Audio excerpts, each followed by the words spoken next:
There's only one way to wake up in the morning. How the heck are you? Yep, that's it. Miller. You know what? I'll try to bring you back some fish. And Moulton. Okay, you drop it off at the front door. Probably in the mailbox. Well, back ice. Broadcasting live from the Kobe Cooling Remote Studios, where it's always cool and comfortable. Yes! Oh, I like It's up to you now. It's up to you. I like Now, the best local sports show this town has ever heard. Here's Miller and Moulton. You're live.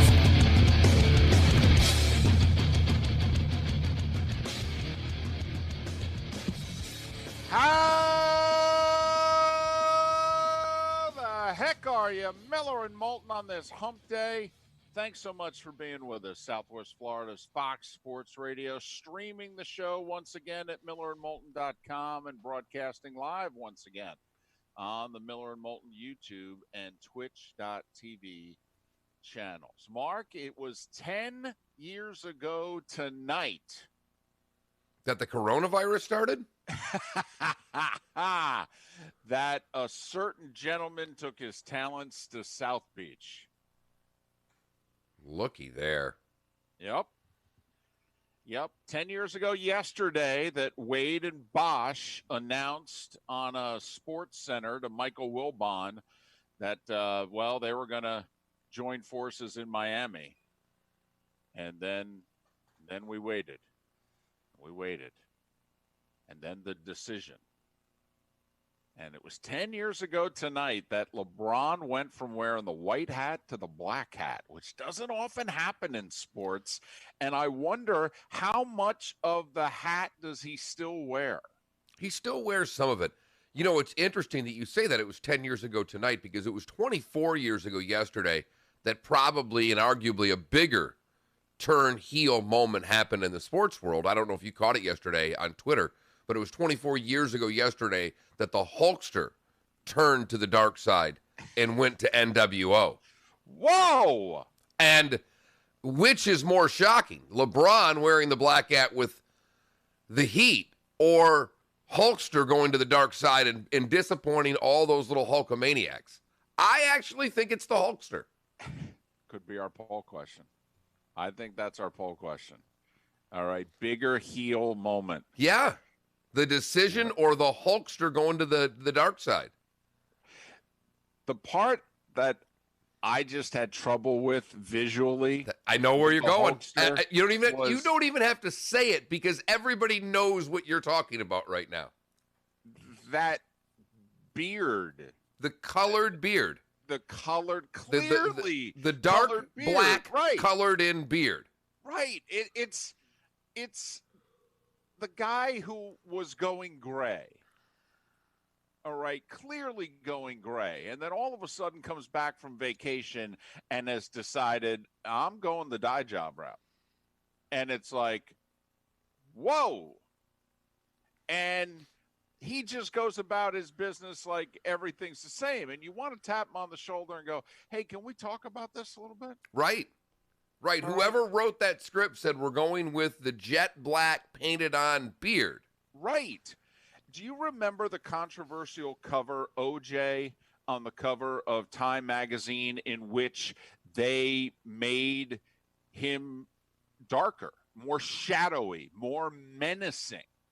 All right. They added it to the photo. All right. And that's what I thought that they did with the Hulkster like a year or two later. It's like, wait, first off, I mean, he's, correct me if I'm wrong. He had, a mustache and, Right. It was blonde. Yes. Right. And then he occasionally would kind of turn it into the Fu Manchu. Oh, yeah. Something similar to that. But that was it. I don't remember the Hulkster ever growing anything on the side. No. And you're right. It was blonde. Correct. And now all of a sudden, all right, quite frankly, since we went LeBron, okay, he, started looking like a mini LeBron. It was like when LeBron started wearing facial hair, in which we went, oh, he's going the beard look. Oh, okay.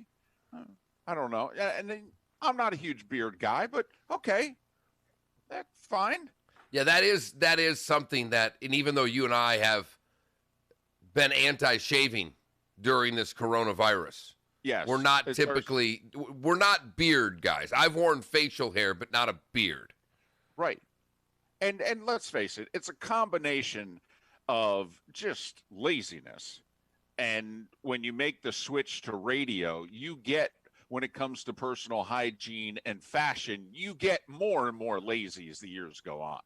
Yeah, I think the radio guy really, it's why the baseball hour should be bigger on this show, because I dress like a baseball media member. Boy, do you ever. And you're good at it. Oh, yes. And by dressing like a baseball media member, that means I pick up whatever two pieces of clothing are closest to the bed and Right. put them on and go to work. Right. And if one of them was worn earlier in the week, well, I don't know what to tell you. I didn't put it in the hamper. Right. I didn't put it in the laundry basket. So, hey, I was half asleep when I got up and I put on what I put on. Right. Hope this matches. Hope it doesn't smell too badly. Right. And it's very baseball beat writer. I mean, the most motley group of men you will ever see is about 9 a.m. at spring training around a batting cage. It's unbelievable. Unbelievable what a motley group. So, yes, it's a great poll question. We don't normally stumble upon a great poll question by 6:07. No, we do not. But 10 years ago today, the decision. Yep. How long did he wear the black hat? The entire time in Miami or just the first year? Oh, no. I think he wore it for the entire time in Miami, and I don't think that he started to have the hat become half and half, if you will, until he went back to Cleveland. And then I think that the hat was maybe 2/3 to 3/4 white and 1/4 to 1/3 black when he delivered them the title. I think that a lot of people who were originally angry at him were like, well, listen, he did go back and give them their title. And he took them to the finals every year he was back in Cleveland in the second go-around. I mean, you know, and they've been just a mortal grease fire in between Acts 1 and 2 and since Act 2. I mean, I think the second act in Cleveland bolstered him. First off, in Cleveland, I think I mean, if you're a Cleveland sports fan, A, he delivered you a championship. You hadn't had one since '64. But B, also, it really did show you. If there was any doubt, it has shown you. Boy, LeBron carried this franchise. Period. I mean, the only reason anybody comes to play here was him. Oh, Okay? yeah. And the only reason we did anything was because he was here. When will they be relevant again? Oh, I mean, what does it take? It takes another LeBron. It takes them winning Zion in the lottery. I mean, that's what it's going to take for the Cavs to be relevant. if we were doing a show on NBA radio, sorry, Mark, or NBA TV, they would hate this poll question because it's too critical. Cavs, Kings, Knicks. Which franchise is relevant first? Cleveland, Sacramento, New York. And David, you could throw a bunch of other franchises in there. I mean, that is the scary thing about that league. Here they are ready to start. They're back. They're in Orlando. A couple of guys gave us an idea of what the airplane tray looks like and the hotel room looks like. I mean, that's what we discovered yesterday. But, David, you and I are NHL guys. We are. My team happens to be as bad as they've been in my lifetime, and they were bad in the 70s. Yeah, I mean, hence the nickname. Right, they were the Dead Wings. Right. But it doesn't seem that odd if I said, you know, by the middle of the decade, they'll be relevant again. Oh, yeah, absolutely. Because I hockey. buy that. Because Yeah. hockey. Right. Eiserman, blah, blah, blah. But in basketball, look at what the Bucks have pulled off. Because the Milwaukee Bucks had not been relevant for 25 years, 30 years. Well, They had one little run, what, in the 80s? Well, Don Nelson was really good for them in the 80s. But then also, you know, remember, George Karl goes from Seattle to Milwaukee. They lose in Game 7 of a conference final to AI and the Sixers. I mean, they were a game away from the NBA Finals. They had about a 3-year run there, right at the end of the 20th century, the beginnings. But you're right. I apologize then. Out of the last 40 years, they had 3 that were relevant. Yes. I mean, they really have. Certainly in 30 years. Give them the 80s. Yeah, give them the 80s. They were good in the 80s. They just couldn't get by. You had the Celtics and the Sixers and then the Pistons, and they couldn't get by all of it. Some years they beat one, they couldn't beat the other. Since Barkley left the Suns, not the Sixers, Barkley goes out to Phoenix, they get to a final, they lose. What relevance have the Suns had since the mid-90s?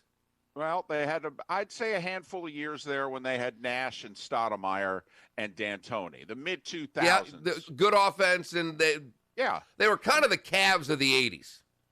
Yeah, and they went to, I think, a couple conference finals. They had the controversial series that they lost to the Spurs, in which they had the suspension, when, what was it? Was it Amari Stoudemire? His toe was on the court, basically, right. Yeah, they stepped the foot out onto the court. Put it this way, there was less of him on the court than there was of Brett Hull in the crease. But yeah, they had a handful of years, but you're right. In the last 20, they've had 5. Now, the Clippers right now have it going on. Right. But, I mean, you can sit there and look at the NBA and pick out a good, I believe, 8 to 10 franchises that are largely irrelevant, have been for a long time, and you can honestly wonder when they're going to become relevant again. Well, let's be brutally honest. Before Steph and this run in the mid-2010s for Golden State had been irrelevant for 20 years. They had run TMC in the early 90s with Don Nelson, Weber, Richmond, and Hardaway. And they had about a nice 3-4 year little run there. That was it. You went from the mid-90s to about 2014, 2015. And, Golden State basketball franchise, I mean, it was literally a lost generation. In that sport, it's why this bubble thing fascinates. We're going to have all these games, all these teams playing. Who cares for a lot of them? I mean, the West will be fun. I think that I've made the case, since we're not an NBA market, with Nick Nurse being a part-time Southwest Florida resident, I think we can roll out the red carpet, even though they're a team north of the border, and defiantly say we're in Raptors country here. I agree. I mean, the Bucks haven't made it to the finals, I think, since Kareem was with them in '74. So, I mean, it would be a nice story if they made it to the finals. But I'd have no problem with Toronto going back to the NBA finals. No problem at all. I mean, the ratings would just, think of the choices there between Milwaukee and Toronto. Ooh-wee. Boy. If only we could get an all-Canadian Stanley Cup final on top of that, too. I was going to say, if we could just get Denver or Utah to emerge from the West, talk about a ratings bonanza. My goodness. But 479-5551, 479-5551, the Williamson Brothers Marine and Roofing text and talk line. I just thought it was an interesting place to start because, we've got the stuff that happened in the last 24 hours. We're going to get to it with the starting 5. And we got a great guest list lined up today with everything that's gone on and will be going on in the sports world. But if you 10 years ago tonight was. And to me, Mark, it was the beginning of the NBA's offseason being a really big deal, year in, year out.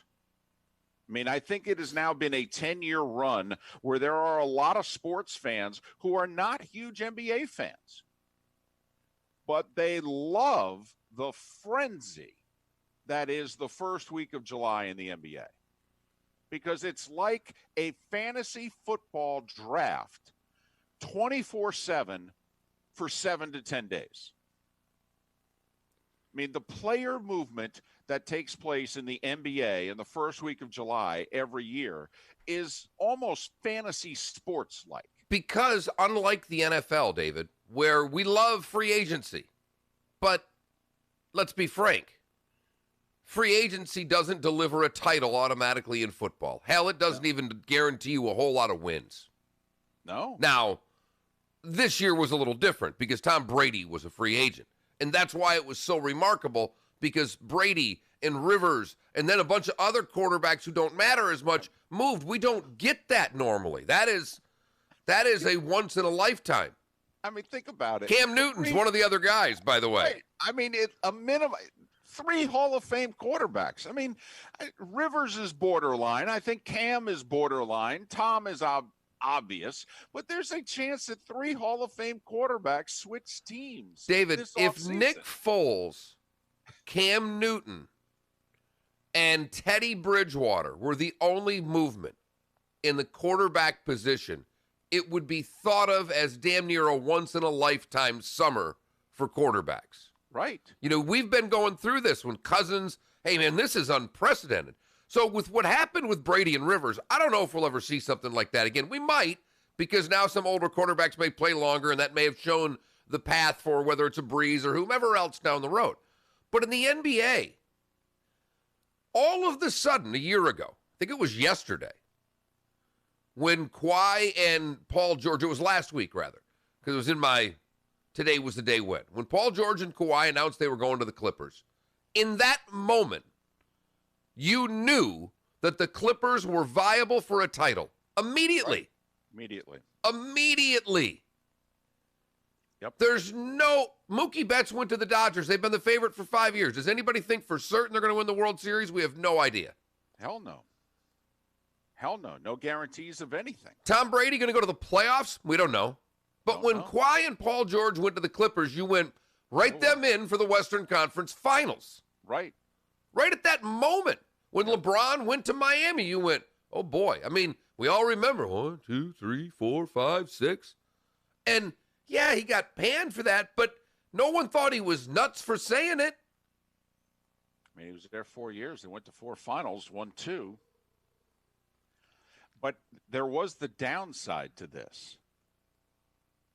10 years ago tonight also began, and it's happened previously. I mean, you know, the Celtics got a pass from the sports world when just 3 years earlier, Danny Ainge was able to put together his big 3, and 2 of the 3 hadn't been there. But he did it via trade and free agency and, you know, a little talking to.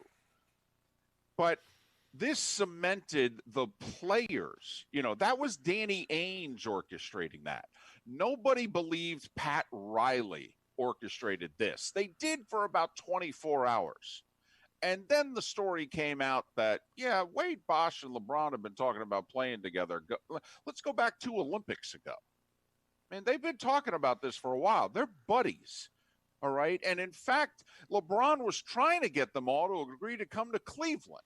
And they told him, are you out of your mind? Right. I said, yeah, I am not. Not for a rented, dented refrigerator will I go to Cleveland. Just not happening. Okay, I mean, you want to get Wade to agree. He's a Chicago guy. He doesn't find Cleveland all that unappealing, but I ain't going. I don't know what to tell you. Not doing it. But this was also the beginning of the players acting as general managers and getting together and deciding on their own where it is they're going to go. And the sports fan, once again, Mark, it's a choice between the team and the player. All right, the front of the jersey and the back of the jersey. Boy, does the sports fan hate when the player takes control. Hate it. Well, because if you think about it, David, when we're lucky as a city, whatever city we're from, and Cleveland was lucky when they won the lottery to get LeBron James. I mean, it worked out perfectly.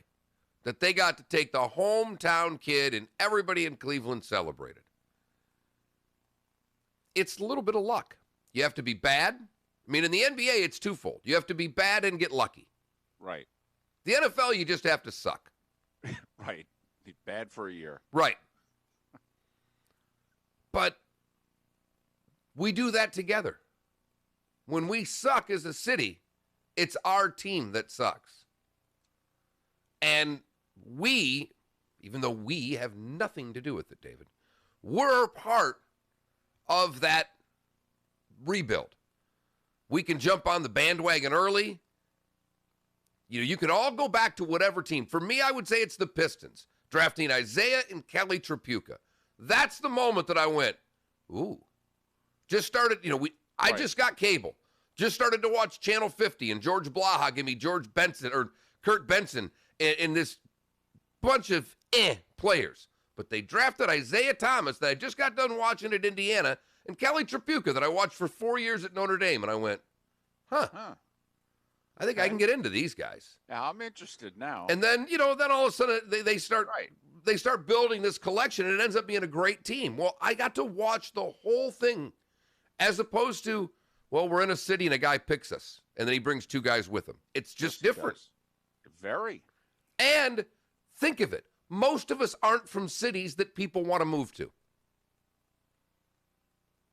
Very few of us are from Miami or L.A. Think of where stars go. They don't go to Cleveland and Detroit and Milwaukee and Minneapolis and Kansas City. Why are we celebrating Patrick Mahomes signing this long-term? They drafted him, and they've got him essentially for life. And everybody's celebrating. David, we were not the only show yesterday that said who got the better part of this deal.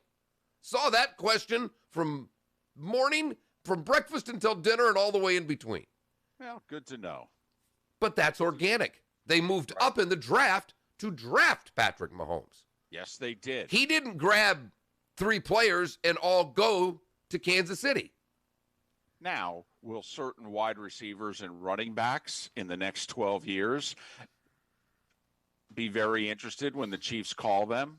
Yes, because they're like, we're going to move the ball. I'm going to get touches here. I'm going to get good yards. I can get good stats here. And we have a chance to win. Okay, sure. And I hear they have great barbecue. All right, fantastic. Deal's done.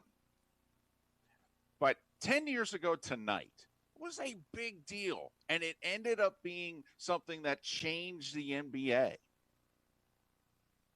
And you think about the group of guys that have decided to play together and break up little. Think about it. Kawhi was on the NBA champions, and he said to Toronto, this was a great year.